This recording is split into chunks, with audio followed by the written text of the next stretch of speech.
Bismillahirrahmanirrahim. Assalamualaikum warahmatullahi wabarakatuh. Kami dari kelompok 7 yang beranggotakan Rian Febrianto, saya Ika Sri Rahayu, dan saya Sulistiawati. Kami di sini akan memaparkan tentang permasalahan di sekolah, mata kuliah, bimbingan dan konseling, dosen pengampu Eva Gustiana, MPSI Psikolog. Selamat menyaksikan. Langsung saja pada pembahasan yang pertama, hasil resume dari buku. Permasalahan tidak terlepas dari berbagai hambatan, yakni salah satunya pada ruang lingkup pendidikan di sekolah. Hambatan-hambatan dalam bimbingan dan penyuluhan atau konseling tersebut adalah sebagai berikut. Yang pertama, pelaksana bimbingan di sekolah tidak mempunyai waktu yang cukup memadai untuk melaksanakan evaluasi pelaksanaan program BK atau bimbingan konseling. Yang kedua, pelaksana bimbingan dan konseling memiliki latar belakang pendidikan yang bervariasi, baik ditinjau dari segi jenjang maupun program, sehingga kemampuannya dalam mengevaluasi pelaksanaan program BK pun sangat bervariasi, termasuk dalam menyusun, membakukan, dan mengembangkan instrumen evaluasi.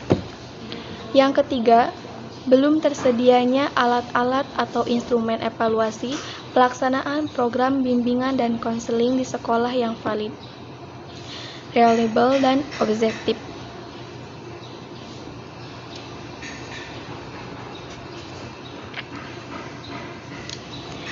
Yang selanjutnya, belum adanya guru, konselor inti, atau instruktur BK yang ahli dalam bidang evaluasi pelaksanaan program BK di sekolah.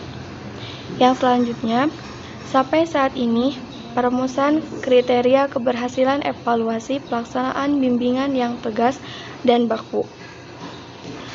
Kemudian, sekolah kita yang sangat intelektualistis dengan sikap para pengelola dan guru bahwa tugas sekolah kita yang sangat intelektualistis dengan sikap para pengelola dan guru bahwa tugas sekolah hanya dalam bimbingan pengajaran. Kemudian, pengetahuan para pengelola sekolah dan guru tentang konsep bimbingan masih kabur, sehingga mereka kurang mengerti kedudukan program bimbingan dalam kaitannya dengan keseluruhan program sekolah.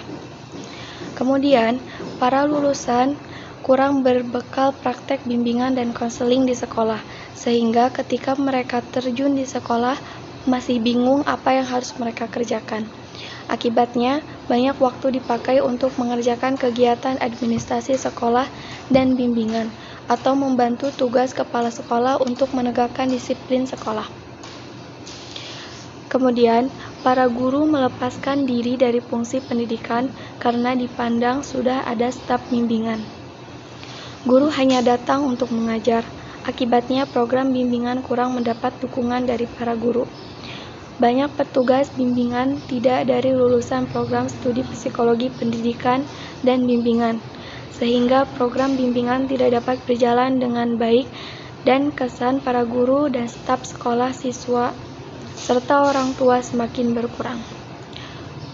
Yang selanjutnya, hubungan timbal balik antara bimbingan dan pengajaran di dalam proses pendidikan menekankan peranan guru sebagai pembimbing dan sebagai pengajar. Guru sebagai pendidik mempunyai tanggung jawab menciptakan iklim pendidikan di sekolah, agar setiap anak sebagai pribadi maupun anggota kelompok mempunyai kesempatan untuk belajar dan mengembangkan dirinya. Kemudian yang selanjutnya, peran konselor dalam program bimbingan. Yang pertama, program pengembangan pendidikan guru. Yang kedua, program konsultasi untuk guru dan orang tua. Yang ketiga, program konseling untuk murid. Yang keempat, program layanan referral untuk murid. Yang kelima, program pengembangan dan penelitian sekolah. Yang keenam, penilaian hasil belajar dan layanan bimbingan lainnya. Yang selanjutnya akan dijelaskan oleh rekan saya yang bernama Rian Febrianto. Selanjutnya saya di sini akan menjelaskan tentang peran guru dalam pelaksanaan bimbingan konseling atau BK. Yang pertama ada guru sebagai informatori, yaitu guru dalam kinerja dapat berperan sebagai informator atau memberi informasi kepada siswa, kepada didikan, dan mungkin partner kerja. Nah, selain dalam mendidik atau mengarahkan atau menilai seorang siswa atau didikan, guru juga harus mampu atau harus berperan sebagai informasi. Yang kedua, ada guru sebagai fasilitator, yaitu guru berperan sebagai fasilitator terutama ketika dilangsungkannya layanan pembelajaran, baik itu yang bersifat preventif ataupun kuratif. Nah, yang ketiga ada guru sebagai mediator, yaitu guru dapat berperan sebagai mediator antara siswa dengan guru pembimbing.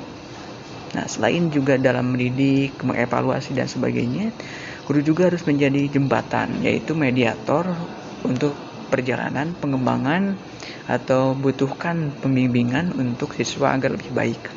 Yang keempat ada guru sebagai kolaborator, yaitu sebagai mitra seprofesi. Selanjutnya ada hubungan yang saling menumbuhkan, yaitu helping. Yang pertama ada sebagai kegiatan yang penuh arti. Yang kedua kehidupan perasaan, yaitu jelas kehidupannya untuk perasaan, baik itu perasaan yang duka ataupun suka. Nah, itu guru ataupun seorang pendidik itu kepada siswa harus menyarankan perasaan yang baik agar tidak adanya permasalahan-permasalahan yang bersifatnya permanen ataupun lama begitu. Yang ketiga ada keutuhan pribadi yang tampak kepada kepribadian begitu. Seperti mungkin misalkan dalam keadaan wajah yang cuek, berarti itu harus dipertanyakan apakah ada permasalahan atau tidak. Yang keempat ada persetujuan kedua belah pihak. Dasar persetujuan, misalkan ada perkelahian ataupun permasalahan dalam diskusi, dalam pertemanan. Nah, itu harus ada persetujuan dari dua pihak. Kenapa, bagaimana, dan harus ada solusinya. Dan yang kelima ada saling membutuhkan. Keenam ada komunikasi, saling bertukar pengetahuan. Guru dan siswa juga harus saling memberikan pengetahuan yang baik. Terus yang ketujuh struktur yang jelas. Yang delapan ditandai usaha bersama, yaitu di mana kita dalam sekolah itu selain menumbuhkan pendidikan juga harus menumbuhkan potensi dalam siswa maupun didikan, dan itu juga akan mengharumkan sekolah dan guru. Maka dari itu diusahakan usaha bersama begitu. Yang kesembilan ada pribadi yang memberikan bantuan apabila ada siswa yang kurang mampu ataupun sebagainya, ya pihak guru atau pendidikan harus saling membantu dalam hal ini begitu ya. Dan yang ke-10 perubahan adalah tujuan. Nah, perubahan ke dimensi mana? Yaitu ke dimensi yang lebih baik lagi, yang menghasilkan bunga, yang menghasilkan kebahagiaan, kebanggaan bagi sekolah dan anak murid begitu. Selanjutnya yaitu upaya-upaya yang dapat dilakukan untuk melancarkan proses penyesuaian diri, yaitu dalam kalangan remaja dan siswa, khususnya di sekolahan. Yang pertama ada menciptakan situasi sekolah yang dapat menimbulkan rasa betah bagi anak didik, baik secara sosial, fisik maupun akademis. Nah, dalam hal ini situasi yaitu berarti mengenakan suatu aroma ataupun perasaan murid begitu ya. Jadi setiap murid itu harus kita enakan situasinya. Yang kedua menciptakan suasana belajar mengajar yang menyenangkan bagi anak. Nah, ini juga wajib guru ataupun pihak sekolah harus memantapkan suasana belajar begitu. Karena andai misalkan anak bahagia, insya Allah potensi juga akan baik dan terus lebih baik. Yang ketiga ada usaha memahami anak. didik secara menyeluruh. Selanjutnya yaitu keempat, menggunakan metode dan alat mengajar yang menimbulkan gairah belajar.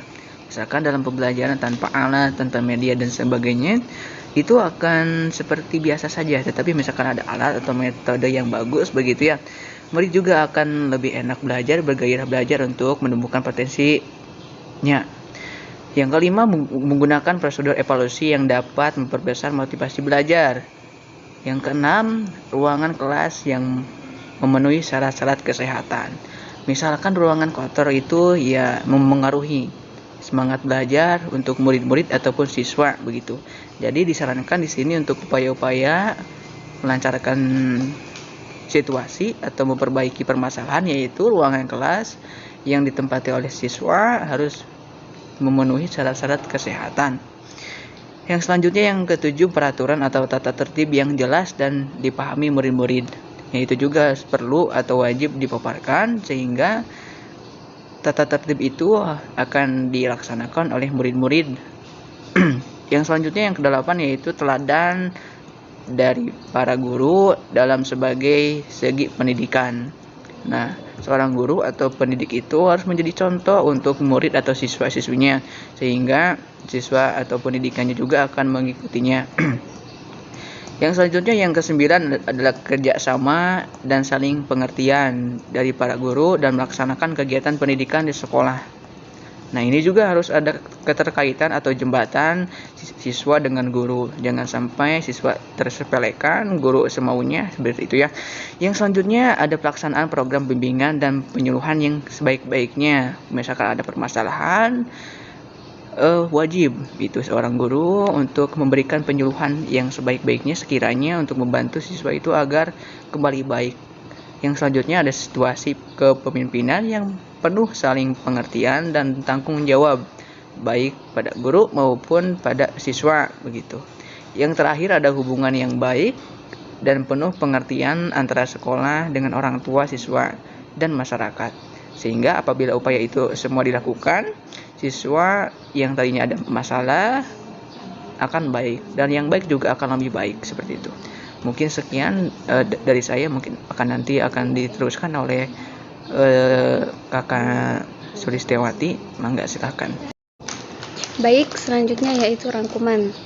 Manusia tidak dilahirkan dalam keadaan telah mampu menyesuaikan diri.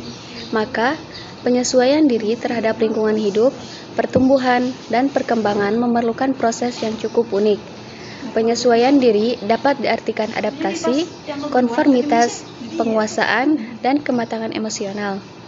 Proses penyesuaian diri yang tertuju pada pencapaian keharmonisan antara faktor internal dan eksternal anak sering menimbulkan konflik, tekanan, frustasi, dan berbagai macam perilaku untuk membebaskan diri dari ketegangan. Proses penyesuaian diri dipengaruhi oleh beberapa faktor penentu, yaitu antara lain kondisi fisik, tingkatan perkembangan dan kematangan, faktor psikologis, lingkungan, dan kebudayaan. Terdapat dua karakteristik penyesuaian diri, yaitu yang pertama, penyesuaian diri secara positif, yaitu tidak ada ketegangan secara emosional, tidak terjadi frustasi, menggunakan pertimbangan rasional, realistik, dan objektif. Dan yang kedua, penyesuaian diri yang salah, yaitu antara lain berupa reaksi bertahan, menyerang, dan melarikan diri. Selanjutnya, faktor-faktor yang mempengaruhi keberhasilan penyesuaian diri antara lain kondisi jasmaniah, perkembangan dan kematangan, kondisi lingkungan, kebudayaan, dan agama. Permasalahan-permasalahan penyesuaian diri yang dihadapi remaja dapat berasal dari suasana psikologis keluarga seperti keretakan keluarga. Lingkungan sekolah mempunyai pengaruh yang besar terhadap perkembangan jiwa remaja. Sekolah selain mengemban fungsi pengajaran, juga fungsi pendidikan atau transformasi norma. Guru-guru akan membantu anak didik jika ia menghadapi kesulitan dalam pelajarannya. Guru hendak dapat bersikap yang lebih efektif seperti adil, jujur, menyenangkan, penuh pengertian, antusias, mampu mengobrol diri, humor, dan sebagainya, sehingga sisanya akan merasa senang dan aman bersamanya. Terima kasih. Mungkin sekian penjelasan dari kami. Mohon maaf apabila banyak kesalahan. Terima kasih atas perhatiannya. Wassalamualaikum warahmatullahi wabarakatuh.